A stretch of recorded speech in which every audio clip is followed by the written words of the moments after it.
Hello everyone, मी सुजाता धूत तुमच्या सर्वांचं खूप खूप स्वागत करते आपल्या चॅनल त्रियाज किचनमध्ये। आजच्या एपिसोडमध्ये आपण बघणार आहोत पाहताच खाण्याची इच्छा होणारी आंबट, तिखट, चटपटीत अशी एकदम टेस्टी मसाला कैरी। ही मसाला कैरी बनवण्यासाठी आपण इथे तोतापुरी कैरीचा वापर केलेला आहे। तुम्ही इथे कुठलीही कैरी घेऊ शकता, परंतु तोतापुरी कैरी गावरान कैरीच्या मानाने थोडीशी कमी आंबट असते आणि याला मसाला लावल्यानंतर ती खायला एकदम मस्त लागते।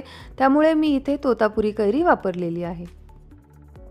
कैरी घेताना आपल्याला ती चांगली कडक बघून घ्यायची आहे आणि कैरी स्वच्छ धुवून घेतल्यानंतर त्याच्या आपण या पद्धतीने लांब लांब फोडी करून घेणार आहोत। तुम्ही इथे कैरीचे तुम्हाला हवे असेल तसे तुकडे किंवा फोडी कट करून घेऊ शकता। तुम्हाला जर याचे चौकोनी तुकडे करायचे असेल तर तसे देखील करू शकता किंवा या पद्धतीने लांब फोडी केल्या तरी चालेल। या फोडींना मी डायरेक्टली असाच मसाला लावणार आहे। तुम्हाला जर आणखी अट्रॅक्टिव्ह बनवायचे असेल तर यामध्ये तुम्ही या पद्धतीने छोटे छोटे काप करू शकता आणि त्याला नंतर मसाला लावायचा। या पद्धतीने देखील ही मसाला कैरी दिसायला एकदम छान दिसते।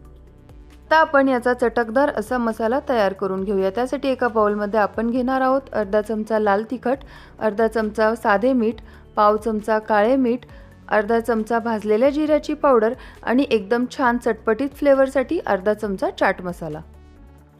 तुम्हाला इथे हा मसाला किती तिखट पाहिजे त्या पद्धतीने तुम्ही इथे मिरचीचे प्रमाण कमी जास्त करू शकता। म्हणजे तुमच्या आवडीप्रमाणे सर्व मसाले कमी जास्त घेऊन ते तुम्ही तयार करून घेऊ शकता।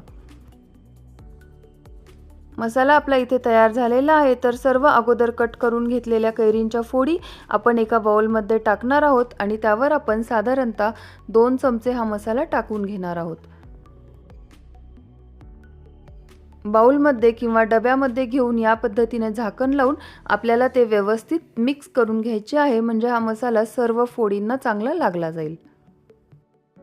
तुम्ही इथे बघू शकता कैरी आपण मसाल्यामध्ये व्यवस्थित शेक करून घेतल्यामुळे हा मसाला कैरींना एकदम मस्त लागला गेलेला आहे आणि अतिशय टेस्टी, आंबट, तिखट आणि चटपटीत अशी मसाला कैरी आपली इथे खायला तयार झालेली आहे। तर तुम्ही देखील या शाळेच्या आठवणी ताजा करणारी मसाला कैरी एकदा अवश्य ट्राय करा आणि रेसिपी आवडल्यास लाईक करा, कमेंट करा आणि इतरांबरोबरही भरपूर शेअर करा। Thank you for watching.